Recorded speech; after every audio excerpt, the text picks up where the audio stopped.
Assalamualaikum warahmatullahi wabarakatuh. Selamat pagi anak-anak pemasaran yang hebat. Apakah kalian siap untuk menerima materi di Mapel dasar-dasar pemasaran? Jika siap, mari kita lanjutkan untuk di bab 2 ini. Nah, untuk di bab 2 ini kita akan mempelajari tentang perkembangan pemasaran di industri digitalisasi. Nah, di sini perkembangan pemasaran pada dasarnya bahwa perkembangan pemasaran di sini diiringi dengan teknologi informasi dan komunikasi yang semakin berkembang. Maka pemikiran marketing juga semakin berkembang mengikuti kemajuan teknologi tersebut. Nah, jadi intinya bahwa perkembangan pemasaran itu selalu diikuti dengan kemajuan teknologi. Nah, maka komunikasi dan informasi mulai mengenal yang namanya internet dan multimedia. Dalam perkembangan pemasaran mengenal namanya experiential marketing dan CRM atau customer relationship management. Nah, experiential marketing itu sendiri itu adalah sebuah pendekatan untuk memberikan informasi yang lebih mengenai pengalaman konsumen dalam mengkonsumsi sebuah produk ataupun jasa. Nah, terus kemudian dengan mengambil peran dengan menciptakan satu CRM, Customer Relationship Management. CRM itu sendiri itu adalah strategi bisnis yang memadukan proses manusia dan teknologi. Intinya bahwa CRM ini adalah sebuah strategi untuk meningkatkan suatu pelayanan dan kepuasan pelanggan dan juga untuk mendapatkan pelanggan baru. Terus kemudian dalam perkembangan pemasaran di era digitalisasi ini bahwa ada beberapa tahap perkembangan perekonomian yang menggambarkan perkembangan pemasaran. Di sini menurut Philip Kotler ada 8 tahapan. Ada 8 tahapan. Yang pertama adalah tahap ekonomi swadaya ataupun sendiri. Nah, di tahap yang pertama ini pada dasarnya bahwa individu ataupun masyarakat memenuhi kebutuhan hidupnya itu secara mandiri. Nah, di dalam tahap yang pertama ini belum terjadinya pemasaran. Jadi belum bisa dikatakan sebagai satu kegiatan pemasaran. Yang kedua adalah tahap ekonomi family. Nah, di tahap kedua ini individu ataupun masyarakat mulai memenuhi kebutuhan hidupnya secara bersama untuk kelangsungan secara bersama atau keluarganya. Jadi tahap ini pun atau tahap kedua ini pun belum terjadinya pemasaran karena belum terjadinya transaksi. Yang ketiga adalah tahap barter sederhana. Nah, tahap barter sederhana ini sebenarnya sudah mulai lahirnya yang namanya pemasaran karena di tahap ketiga ini mulai mengenal pertukaran atau barter secara sederhana. Yang keempat adalah tahap pasar lokal. Nah, dari tahap pasar lokal atau tahap keempat ini mengalami satu perkembangan yang pesat, artinya dari barter sederhana kemudian sudah mengenal artinya transaksi, sudah mengenal memulai menentukan tempat, sudah memulai menentukan untuk yang dijadikan sebagai mata uang. Nah, ini merupakan tahap keempat ini merupakan tahap pasar lokal. Jadi sudah mengenal untuk tempat transaksi atau yang sekarang kita kenal adalah pasar. Yang kelima adalah tahap ekonomi uang. Nah, tahap ekonomi uang ini dalam sistem barter sudah mengenal yang namanya yang dijadikan sebagai alat transaksinya atau yang dijadikan sebagai mata uangnya seperti batuan, perunggu, perak dan juga emas. Nah, jadi semakin berkembang pemasaran dalam mengikuti satu perkembangannya. Terus kemudian adalah yang keenam, tahap kapitalisme muda. Nah, tahap kapitalisme muda ini pada tahap ini ditandai oleh adanya pengelompokan masyarakat seperti adanya tuan tanah atau kaum borjuis. Jadi sudah memulai adanya satu komunitas yang menguasai satu keuangan atau satu perekonomian dalam satu daerah tertentu. Terus kemudian adalah tahap di sini tahap produksi massal. Nah, tahap produksi massal ini di tahap ini sudah menggunakan alat-alat secara teknologi, artinya sudah memproduksi dengan menggunakan alat teknologi. Jadi pemasaran sudah semakin berkembang di tahap 7 ini. Terus kemudian adalah yang terakhir tahap ekonomi makmur. Nah, tahap ekonomi makmur di sini itu adalah kondisi perekonomian yang semakin kompleks, artinya sudah dipengaruhi dengan kemajuan informasi, kemajuan teknologi. Makanya di tahap ekonomi makmur ini sudah adanya mulai satu perkembangan yang sangat pesat. Nah, itu adalah 8 tahap perkembangan perekonomian yang menggambarkan perkembangan pemasaran itu sendiri. Selanjutnya di sini ada 3 elemen. Nah, di sini ada 3 elemen utama pemasaran. Nah, 3 elemen utama pemasaran ini yang pertama adalah advertising ataupun periklanan. Jadi advertising di sini itu adalah kegiatan mempromosikan satu produk atau mengiklankan satu produk supaya dengan tujuannya adalah untuk bisa menarik perhatian konsumen ataupun pelanggan. Yang kedua adalah selling ataupun penjualan. Nah, selling itu merupakan satu aktivitas menjual suatu produk, barang ataupun jasa. Yang ketiga adalah distribution atau distribusi. Nah, di sini kegiatan pemasaran dalam penyampaian produk, barang dan jasa artinya adalah supaya bagaimana produk, barang ataupun jasa itu bisa sampai dari tangan produsen sampai ke tangan konsumen. Nah, itu adalah 3 elemen utama dalam pemasaran. Selanjutnya, di sini ada jenis digital marketing. Ada 2 kategori jenis digital marketing. Yang pertama adalah pas digital marketing. Yang untuk pas digital marketing ini kita biasanya sudah dirasakan atau sudah dinikmati oleh masyarakat karena misalkan untuk pembuatan blog, website, beriklan di berbagai media atau di berbagai website. Nah, itu adalah yang kita terima. Nah, sebagai konsumennya kita biasanya menerima email promosi dari platform-platform tertentu. Misalkan kita menerima satu email tentang satu produk promo, misalkan dari salah satu produk jasa yaitu adalah Grab ataupun Gojek. Kita menerima promo untuk sekali perjalanan, misalkan ada potongan harga sebesar 20% dari jumlah yang sudah ditentukan. Atau misalkan ada promo-promo yang lain yang masuk ke dalam email kita. Nah, terus kemudian yang kedua adalah full digital marketing. Nah, full digital marketing ini ada beberapa kategori. Yang pertama adalah content marketing, kedua mobile marketing, yang ketiga adalah integrated digital marketing, yang keempat adalah continuous marketing, terus kemudian selanjutnya adalah personalized marketing, dan terakhir adalah visual marketing. Nah, konten sampai ke visual marketing inilah dinamakan sebagai full digital marketing.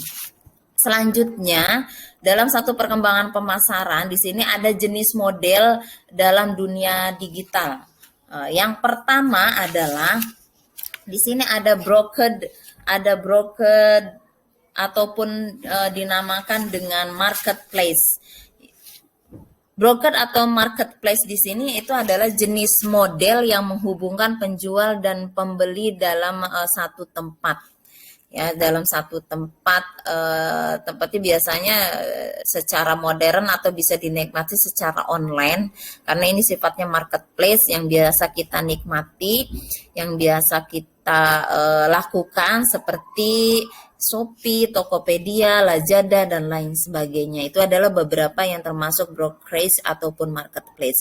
Yang kedua adalah advertising. Nah, model bisnis ini menghubungkan pemasang iklan dengan pemilik medianya, misalkan dengan memasang satu iklan di Google Ads, ya, ataupun misalkan Shopee iklan, IG iklan, ataupun FB iklan. Nah, itu yang biasa dilakukan atau yang biasa kita jumpai.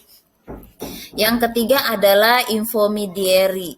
Nah, model bisnis ini menghubungkan ini model bisnis yang menghubungkan konsumen dengan informasi yang bersifatnya spesifik.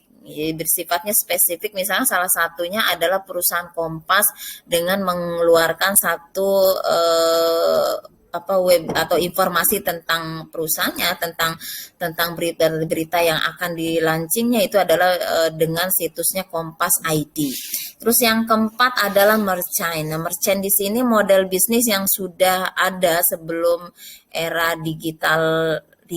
Jadi untuk bisa mendapatkan satu keuntungan dari penjualan produk yang sudah dihasilkan. Yang kelima adalah manufaktur. Nah, di sini yang kelima manufaktur ini jenis model bisnis ini mendapatkan keuntungan dari satu penjualan yang satu penjualan produk yang sudah dibuat dan dipasarkan. Yang keenam adalah Avialet. Nah, Avialet di sini model bisnis ini tidak membayar komisi apapun jika tidak adanya penjualan. Jadi, jika tidak ada penjualan maka tidak adanya satu komisi. Tapi kalau Avialet itu, kalau misalkan terjadinya penjualan dari yang ditawarkan, kita mempromosikan satu produk, maka kita mendapatkan satu komisi itu sebagai seorang Avialet. Nah, itu dinamakan dengan Avialet. Yang ketujuh adalah community. Di sini community itu jenis modelnya adalah dengan menggunakan komunitas. Komunitas artinya seperti biaya langganan seperti yang biasa kita gunakan dengan satu produk aplikasi di handphone kita, misalkan Netflix untuk berlangganan untuk bisa berlangganan nonton film atau berlangganan musik seperti aplikasi Spotify. Nah, itu adalah community. Jadi bisnis yang bermodel atau berbentuk komunitas. Terus kemudian adalah yang 8 subscription. Nah, di sini subscription itu adalah model bisnisnya yang membebankan biaya tertentu kepada konsumen sebagai diganti untuk menggunakan langganan. Sebagai langganan ya. Jadi sama yang sudah ditawarkan oleh kita yang langganan misalkan untuk prabayar ataupun pasca bayar itu sendiri. Bisa juga dengan langganan aplikasi Netflix ataupun Spotify ya.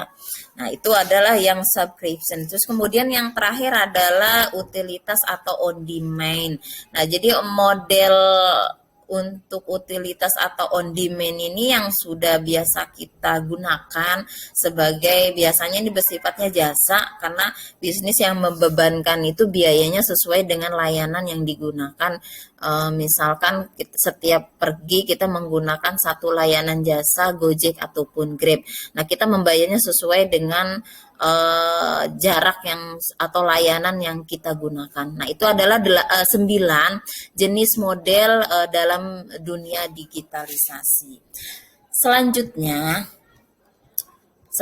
di sini ada profesi bidang pemasaran. Nah, profesi bidang pemasaran ini sebenarnya adalah merupakan satu profesi pekerjaan yang ada di dalam bidang pemasaran itu sendiri. Nah, di sini ada 7 kategori atau yang biasanya kita jumpai sebagai seorang marketer. Yang pertama adalah brand marketer, terus kemudian ada produk marketing, ada digital marketing, ada content marketing, terus kemudian ada graphic designer, ada influencer, sampai kepada product owner. Nah, 7 kategori ini merupakan salah satunya adalah jenis dari profesi pekerjaan di bidang pemasaran. Itu adalah jenis pekerjaan yang ada di dunia pemasaran. Selanjutnya adalah peluang usaha. Yang kita tahu bahwa yang namanya satu peluang adalah kesempatan yang muncul baik itu di dalam diri kita maupun yang muncul yang ada di sekitar kita. Nah, yang bisa kita pahami bahwa yang namanya peluang usaha berarti adalah satu kesempatan bisnis yang mendatangkan satu manfaat atau keuntungan yang bisa kita lakukan. Nah, ciri-ciri dari peluang usaha yang potensial di sini ada 5 kategori. Yang pertama adalah mempunyai nilai jual tinggi. Yang kedua, bukan hanya sekedar ambisi tetapi harus bersifat nyata. Jadi kita dari sebuah ide misalkan bisa menuangkan satu kenyataan, artinya bisa menuangkan satu ide, bisa menjalankan satu bentuk usaha yang bisa direalisasikan. Yang ketiga adalah bisa bertahan lama atau berkelanjutan di pasar. pasar. Bisa produk yang kita tawarkan kepada konsumen ataupun kepada masyarakat bisa diterima dengan baik, sudah mempunyai pelanggan. Nah, itu adalah berarti bisa bertahan lama atau berkelanjutan di pasar. Jadi tidak hanya mengikuti satu tren dalam tahun tertentu yang kemudian hilang di tengah jalan.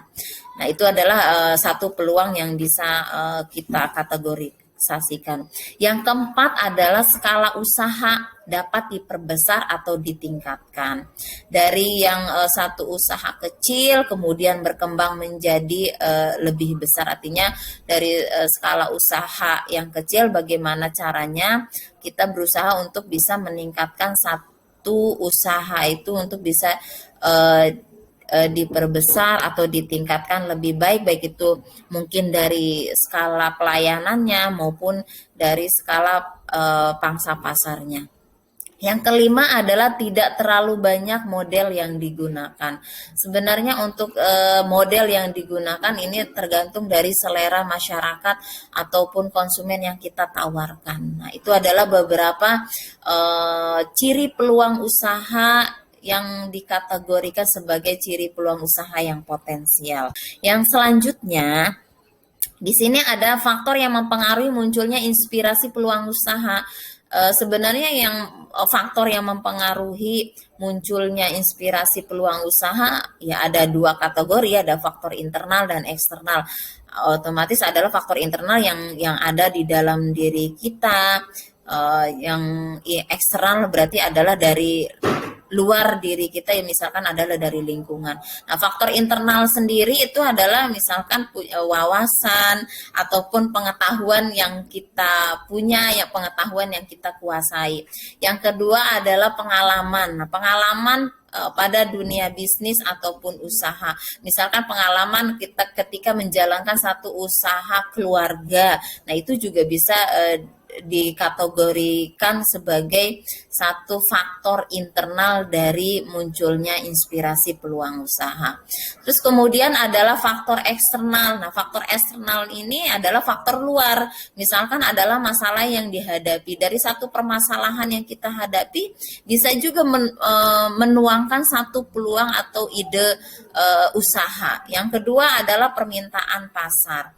Nah, sekarang misalkan dari permintaan pasar yang meningkat, produk apa? Misalkan adalah produk minuman. Nah, produk minuman ini misalkan produk minuman yang diminati oleh masyarakat sekarang apa? Nah, itu juga bisa dijadikan sebagai peluang usaha. Kenapa? Karena minat pasar atau minat konsumennya tinggi. Nah, itu bisa kita lakukan.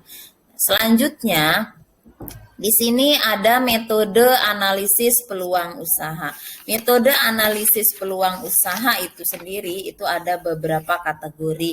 Yang pertama adalah kita sudah mengenalnya, artinya kita sudah terlalu sering melihat ataupun mempelajari. Yang pertama adalah analisis SWOT. Yang pertama adalah strength. Nah, strength di sini itu adalah kekuatan atau kelebihan dari satu produk. Kekuatan atau kelebihan produk apa yang akan kita tawarkan kepada konsumen? Kekuatan atau kelebihan produk seperti apa yang mampu kita tawarkan kepada konsumen itu sendiri. Yang kedua adalah weakness. Nah, weakness itu kelemahan, artinya keterbatasan produk yang kita tawarkan. Kelemahannya misalkan adalah kalau produk makanan itu sendiri mungkin mudah basi, atau misalkan dari segi keuangan, keterbatasan keuangan dalam memproduksi satu produk itu juga termasuknya dalam kategori kelemahan satu produk atau usaha yang kita jalankan. Yang ketiga adalah opportunity. Nah, opportunity ini adalah kesempatan atau peluang untuk bisa bersaing dengan usaha yang lain. Apakah ada peluang yang muncul untuk bisa bersaing dengan usaha-usaha yang lain, atau peluang kesempatan untuk bisa bersaing dengan produk yang kita tawarkan di pasaran. Terus kemudian adalah yang keempat, strike ataupun ancaman. Nah, ancaman di sini maksudnya adalah resiko yang dihadapi. Jadi resiko yang dihadapi ketika kita akan membuka satu usaha atau menjual satu produk yang kita tawarkan kepada konsumen ataupun masyarakat. Otomatis itu ada risiko yang akan kita hadapi. Nah, itu untuk yang pertama dari metode analisis peluang usaha itu adalah analisis SWOT. Terus yang kedua adalah metode analisis 5W plus 1H. Di sini who itu siapa yang akan menjalankan satu usaha itu. Terus kemudian what apa produknya. Produknya seperti apakah produk barang ataupun produk jasa. Terus why, kenapa kita mengeluarkan satu produk, kenapa kita mengeluarkan satu produk jasa ataupun produk barang kepada konsumen. Nah itu ya, jadi kenapa, terus where, di mana kita akan memasarkan satu produk barang ataupun jasa itu kepada konsumen, di mana pangsa pasarnya. Nah, terus kemudian when, kapan kita akan meluncurkan satu produk, kapan kita akan mempromosikan satu produk kepada konsumen itu sendiri. Terus bagaimana, how. Jadi bagaimana mekanisme atau bagaimana strategi yang akan kita jalankan dari sebuah ide peluang usaha untuk bisa dituangkan menjadi satu usaha yang bisa kita jalankan, artinya bisa direalisasikan, bisa nyata kita lakukan. Nah itu untuk metode analisis 5W plus 1H. Yang ketiga, metode analisis peluang usaha yang ketiga itu adalah studi kelayakan usaha. Jadi studi kelayakan usaha ini pada dasarnya itu adalah untuk menentukan jalannya atau tidaknya usaha yang akan kita lakukan. Maka kita perlu yang namanya studi kelayakan usaha. Apakah usaha yang kita jalankan itu layak diterima oleh konsumen? Apakah produk yang kita tawarkan kepada konsumen itu bisa bersaing atau tidak? Nah, itu ada dalam studi kelayakan usaha. Yang keempat adalah menyiapkan bisnis plan. Di sini ada 5 kategori. Tapi intinya bahwa yang namanya bisnis plan itu adalah untuk bisa menjabarkan rencana-rencana dalam bisnis. Artinya menjabarkan rencana-rencana dalam bisnis yang kita jalankan, misalkan bagaimana kita mengatur strategi penjualannya, bagaimana kita mengatur satu kondisi keuangannya. Nah itu ya, jadi untuk metode analisis peluang usaha. Sampai di sini mudah-mudahan kalian bisa mengerti ya. Nah jadi nanti pada saat awal pembelajaran, Ibu akan menayangkan satu video, satu perkembangan pemasaran, salah satunya adalah produk handphone dari masa ke masa. Jadi kita nanti akan melihat video perkembangan satu produk, salah satunya adalah produk handphone, dan di sini kalian bisa menganalisis satu perkembangan produk, salah satunya adalah produk handphone yang akan kita lihat sama-sama. Nah, terus kemudian adalah karena ini kita pembahasannya adalah pemasaran di era digitalisasi yang sudah Ibu paparkan tadi, artinya adalah kalian sudah bisa memahami lebih, artinya bahwa ternyata yang akan kita lakukan adalah sebenarnya sudah kita jalankan. Misalkan ketika kalian hobi untuk bisa berbelanja online. Nah, salah satunya di platform apa? Nah, itu. Jadi apakah sampai di perkembangan teknologi sekarang ini, apakah ada yang tidak menggunakan untuk belanja online, atau misalkan mengikuti satu perkembangan zaman yang hobi dengan berbelanja online. Nah, inilah yang akan kita bahas sama-sama.